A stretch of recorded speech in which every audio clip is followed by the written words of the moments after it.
What would you do if the man who threw you into the snow and called you a mistake came back 5 years later, on his knees, because you were the only person left who could save what he had thrown you away for? Snow does not fall quietly over Blackthorn Citadel.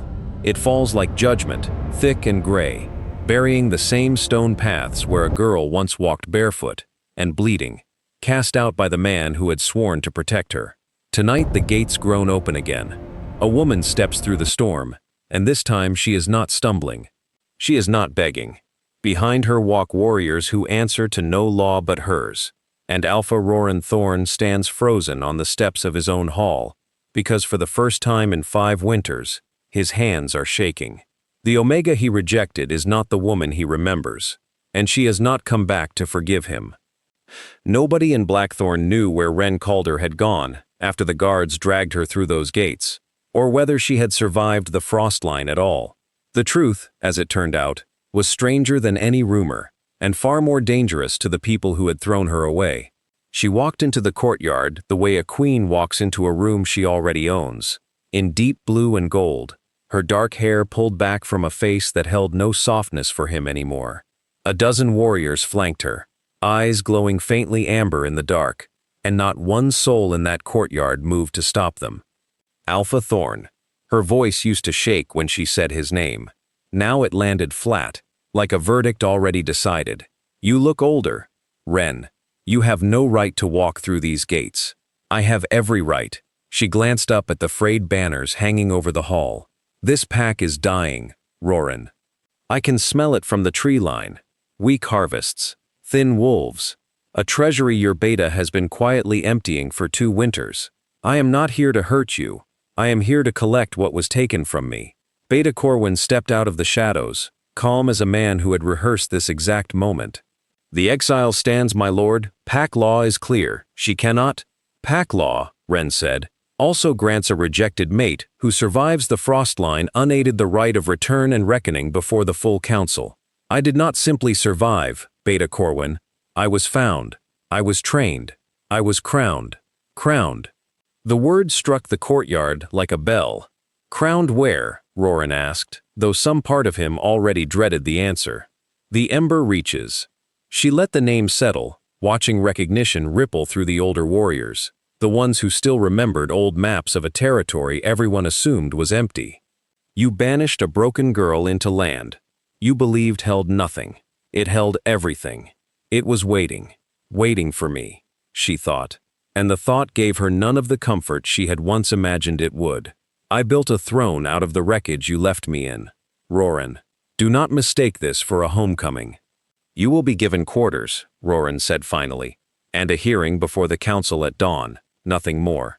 Nothing less, she corrected, and walked past him into the hall that had once thrown her out, warriors falling into step behind her, like a verdict Blackthorn was not ready to hear. He watched her go, and for one unguarded second, let himself remember the sound of her laugh, before his own signature on her exile papers had silenced it forever. She survived without me, he thought. That should not feel like losing, but it did. Behind him, Corwin's expression had gone carefully, deliberately neutral. Roran filed it away, not yet understanding how much that single flicker of calm would matter before the week was over. Whatever fragile peace Blackthorn had built in 5 quiet years had ended the moment those gates opened, and something told him the real danger had not walked in through the front of the fortress at all. It had been standing inside it the whole time. They gave her the eastern tower, the same rooms she had slept in as his mate, and Wren understood immediately it was not hospitality. It was a test, to see if the walls could still make her flinch. They could not. The tapestry of running wolves still hung crooked on the far wall, exactly as crooked as the day she left. Her old hairpin still sat on the dressing table, untouched by 5 years of dust, as though the room had been sealed shut the moment she was dragged out of it. She studied her own reflection, searching for the girl who once brushed her hair 100 strokes to please a husband who barely looked up from his maps. She did not find much of that girl left. A young shadow warrior named Iris slipped inside and shut the door. They are debating your execution in the war room. Corwin argues, the right of return does not apply to Omegas exiled for treason. I was never charged with treason, Wren said, unlacing her boots with steady hands. I was accused. There is a difference, and Corwin knows it. That is exactly why he keeps using the wrong word. Do you want us to move against him? No. Nobody in this pack dies tonight. I did not come here to burn Blackthorn down. I came here to make it answer. She exhaled slowly. There is a difference between justice and slaughter, Iris. I intend to remember that, even when it would be easier not to. Alone again, Wren let herself remember the exile in the fractured way trauma preferred to be remembered. Roran's face, gray with a fury she never understood. A forged letter claiming she had sold pack territory maps to a rival Alpha. Her own voice, hoarse from begging him to look closer at a seal that was wrong, at handwriting that was not hers. He had not looked. He had signed the papers with the same hand that used to hold hers beneath this very tapestry, and 2 guards had dragged her out into a storm that should have killed her. It almost did. 3 days in the frost before Ember scouts found her half buried in snow, deciding, hour by hour, whether living was even worth the effort. A stranger's torch had appeared through the white, and a voice she did not yet understand had asked whether she wanted to live. She had not answered right away. That hesitation, she often thought since, had been the most honest moment of her entire life. Downstairs, muffled through stone, she could hear Corwin's voice rising sharp and insistent against Roran's lower, harder-to-read replies. Why did nobody check the letter, she thought, watching the crooked tapestry blur? Why did the man who claimed to love me decide, in a single night, that 5 years of marriage meant less than 1 piece of forged parchment? She did not have the answer yet, but something in the particular sharpness of Corwin's objection downstairs told her she was closer to it than she had been in 5 years of exile. Near midnight, a scrape at the window pulled her from half-sleep. She was on her feet before conscious thought caught up. 5 years of Ember Reaches training, moving her faster than fear could. A figure crouched on the sill, blade already turning in gloved fingers. She disarmed him in 4 movements and left him face down on the floor before he understood he had lost. "Who sent you?" she asked, boot pressed lightly between his shoulder blades. He said nothing. He did not need to. The seal stitched into his cloak lining matched the crest on Beta Corwin's personal guard. "You are already this frightened of me, Corwin," she thought, binding his hands with cord from the bed curtain. "That tells me more than any council hearing will." Roran arrived minutes later, alerted by the scuffle, and swore under his breath at what he recognized on the bound man's cloak. "This is one of Corwin's guards." "I noticed the seal," Wren said. "Would you like to ask him why, or shall I?" The interrogation was brief and ugly. By its end, Roran knew Corwin had ordered the attempt within an hour of Wren's arrival, dressed up to look like a lingering grudge from whatever rival pack she had supposedly betrayed Blackthorn to. "You should thank me," Wren said. "I could have let Corwin's man succeed and let his plan collapse publicly at your hearing. Instead, I am handing him to you quietly, so you can decide what to do about your own beta, before the whole pack learns how far his ambition reaches. Why would you do that for me?" "I did not do it for you." Something flickered beneath her steadiness. "Just once. A coup inside Blackthorn threatens every wolf inside these walls, who had nothing to do with what happened to me. I am many things now, Roran. Cruel is not one of them." "You smell different," he said, before he could stop himself. "It is not just time. It is something I do not recognize. Because you never truly knew me," she thought. "You knew a woman who tried to make herself smaller so she would never disappoint you. That woman died somewhere in the frost line. I am something else now, and it terrifies you, because you cannot control what you cannot name." "Tell me what happened to you," he said quietly, "after you left." "No, you do not get to ask me that." Her voice did not rise, but it cut deeper than shouting would have. "You did not ask a single question the night you exiled me. You signed my papers before I finished my first sentence of defense. You do not get 5 years of silence and then 1 night of curiosity." He absorbed that without flinching, without arguing. "You are right. I was wrong not to ask. I have spent 5 years wondering if I was wrong. Tonight you confirmed it in a way I cannot pretend not to hear. Confirmation does not undo 5 years in the snow." "No," he agreed quietly. "It does not. Then, almost too low to hear, I searched for you. I sent riders east for 2 winters before the council forced me to stop. You searched in the wrong direction, Wren said, though something tightened in her chest despite herself. The Ember Reaches lie north of the frost line, not east. You were looking for a body to bury, Roran, not a woman to bring home. He had no answer for that, and did not try to invent one. Dawn brought no hearing. It brought riders instead. 3 of them, half frozen and bleeding, crashing through the gates with news that scattered the council before it could convene. Blackthorn's western villages were burning. Wren reached the war room without waiting for invitation, studied the map for the space of 3 breaths, and spoke before anyone thought to ask her opinion. You are sending your riders the wrong way. The attackers hit Millhaven first, then Ashcombe. That is not a raid. That is a funnel. Someone is herding your villagers toward the eastern pass, and I would wager everything I own that a second force is waiting there to finish what the first one starts. How would you know that? Roran asked. Because it is how I would do it. I have led border campaigns for 3 years. I did not spend my exile weeping into snowbanks.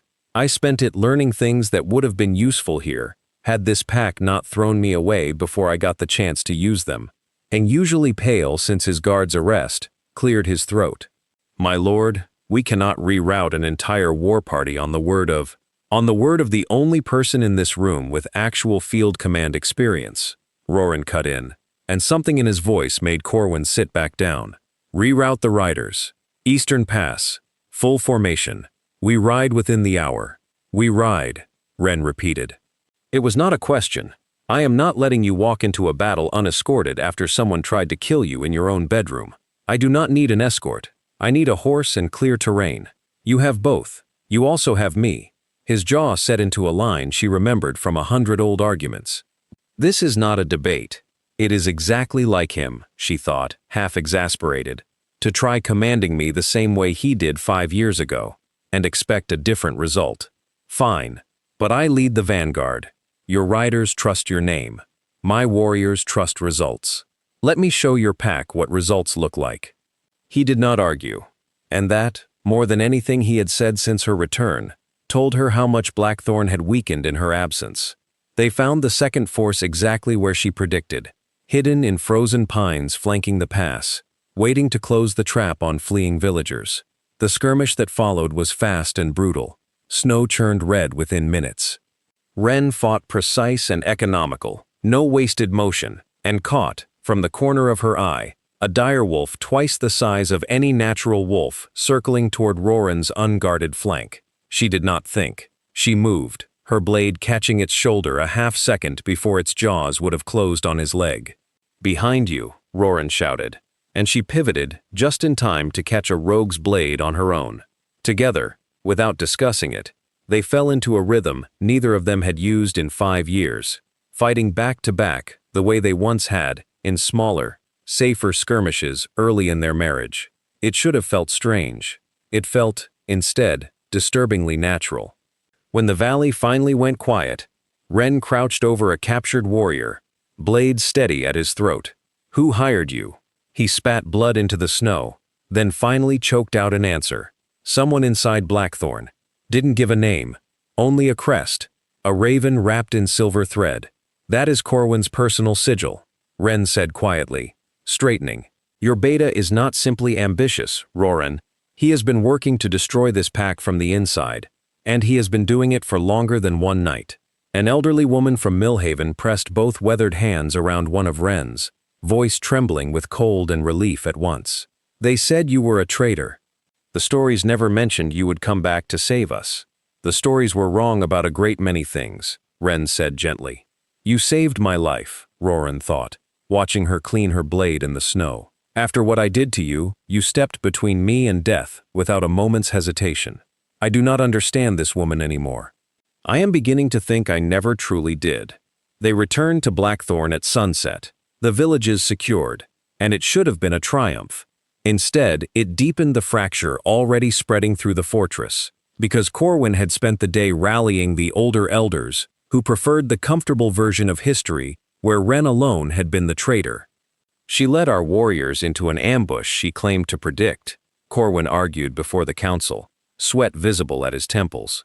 How convenient the force she warned of happened to be waiting exactly where she said. Has anyone considered she orchestrated it herself, to prove her usefulness? The captured warrior confessed he was hired by someone bearing your sigil, Beta Corwin, Roran said, voice flat and dangerous.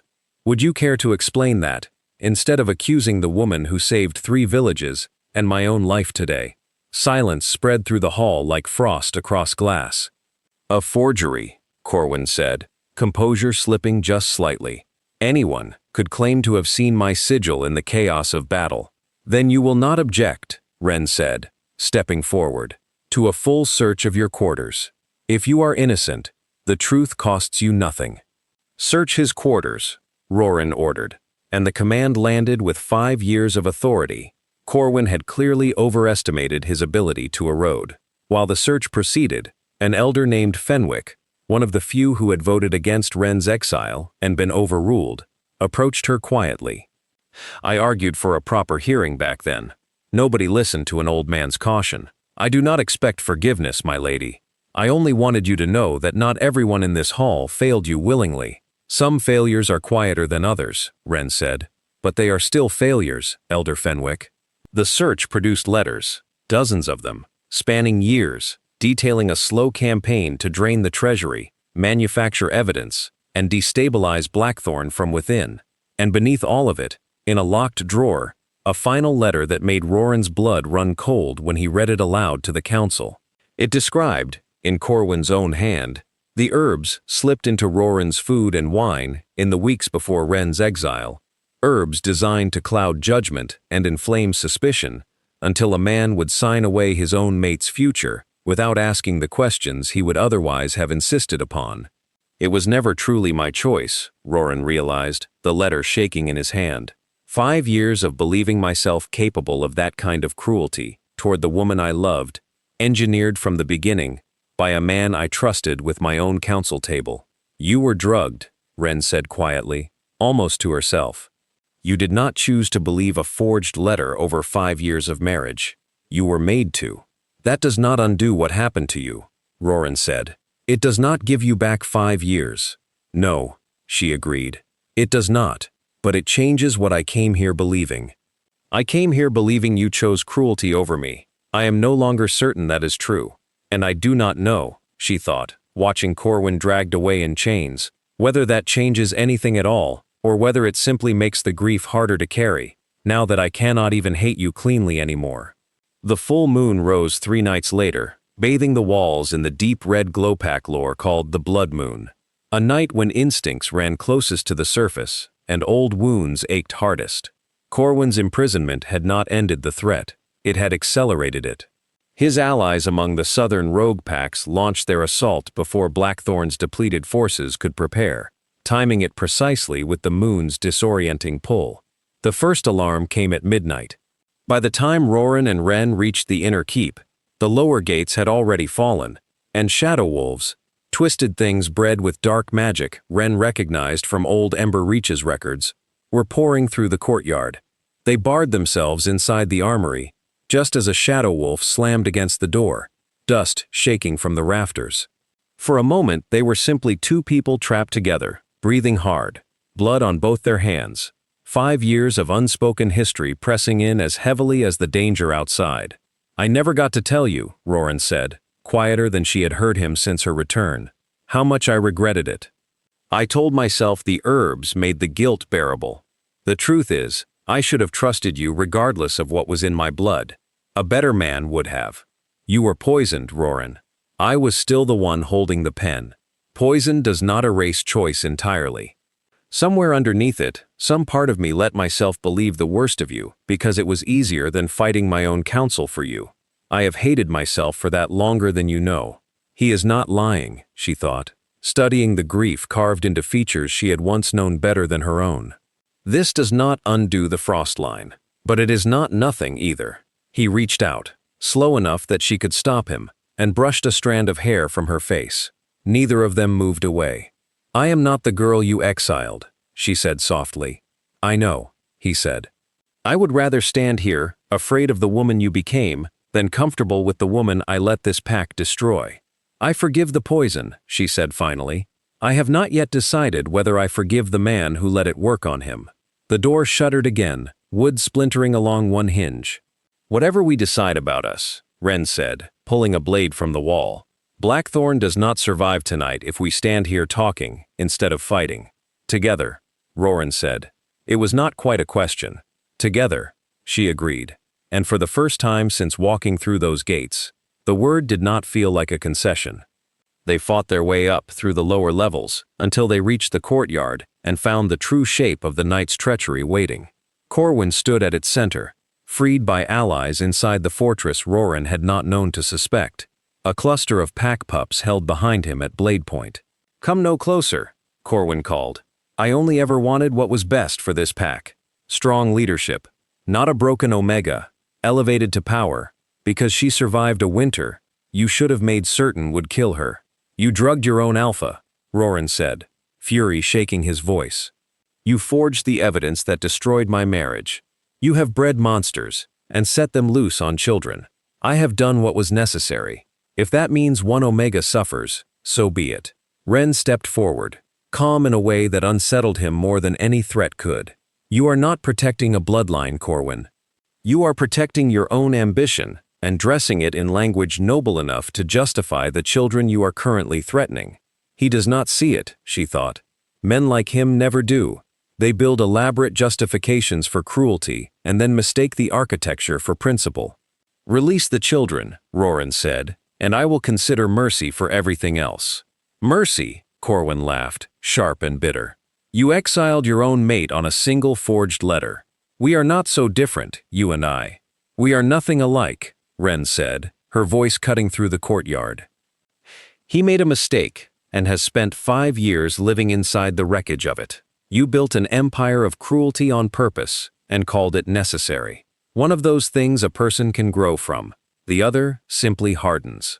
One of the held pups whimpered, and Corwin's grip tightened. Wren's eyes flicked to the child, then back, and her expression turned colder than anything she had shown since walking through the gates. You will let go of that child, or the next thing you feel will not be regret. It will simply be over. The signal passed between her warriors in the space of a breath, and the courtyard erupted. Silver blades flashed under the blood-red moon. The pack pups were pulled to safety, while Corwin's attention fractured under a fight going visibly wrong.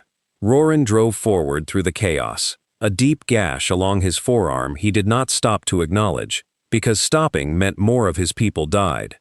Wren moved differently through the violence, deliberate and unhurried, until she reached the center of the courtyard and finally did the one thing she had held back since arriving at Blackthorn's gates. She let her true nature surface. It began as warmth beneath her skin, spreading outward into a shimmer of gold and amber light, rippling off her like heat off summer stone. And when she opened her mouth and released the sound that had been building in her chest since the day she understood what the Ember Reaches had made her, it was not a scream. It was a command that every wolf in that courtyard felt in their bones. Rogue warriors dropped to their knees, weapons falling from nerveless hands. Even Blackthorn's own defenders staggered under the weight of it, though none of them fell the way the attackers did, some deeper loyalty holding them upright. Roran felt the pressure of it roll over him like a physical wave, and understood, completely and without doubt, exactly what she had become in the Ember Reaches, and exactly how badly he had misjudged the woman he once dismissed as fragile. She was never broken, he thought, watching rogue warriors collapse around him like puppets with their strings cut. She was only ever waiting for the world to stop underestimating her. The tide turned in a single suspended breath.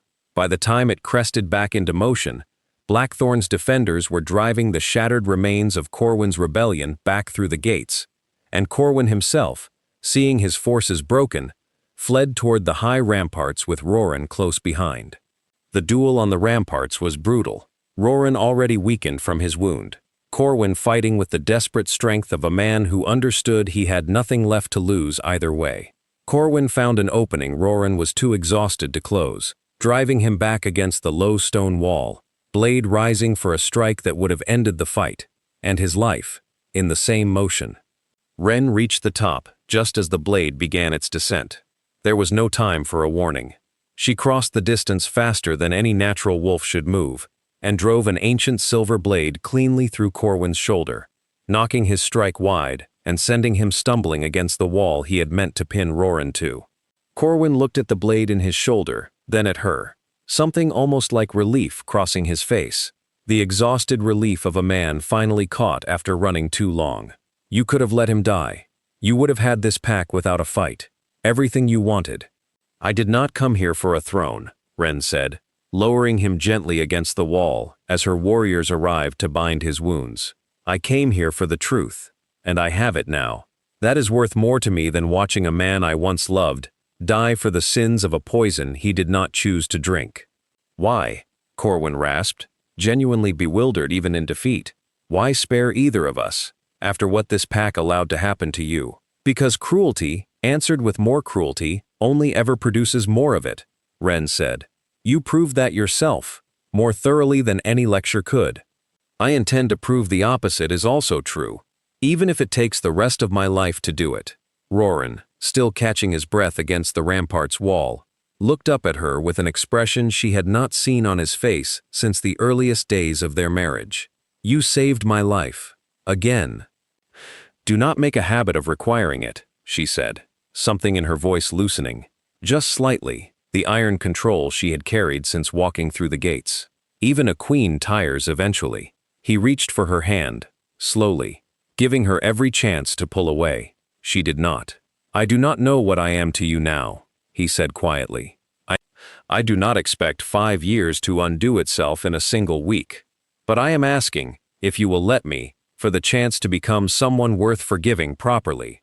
Not because a beta poisoned my judgment, but because I choose, every day going forward, to be a man who would never let that happen again. This is the part where the old version of me would have said yes immediately, Wren thought, looking down at their joined hands, at the scar on her own wrist that would never fully fade. That version of me forgave too quickly and asked too little in return. I am not her anymore. But I am also not so hardened that I cannot recognize a genuine reckoning when I finally see one. Earn it, she said simply. Slowly, I am not offering you 5 years back in a single night, Roran.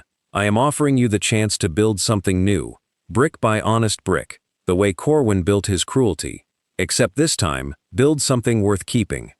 That, he said, I can do. The weeks that followed brought a kind of order to Blackthorn. Its people had not known in years.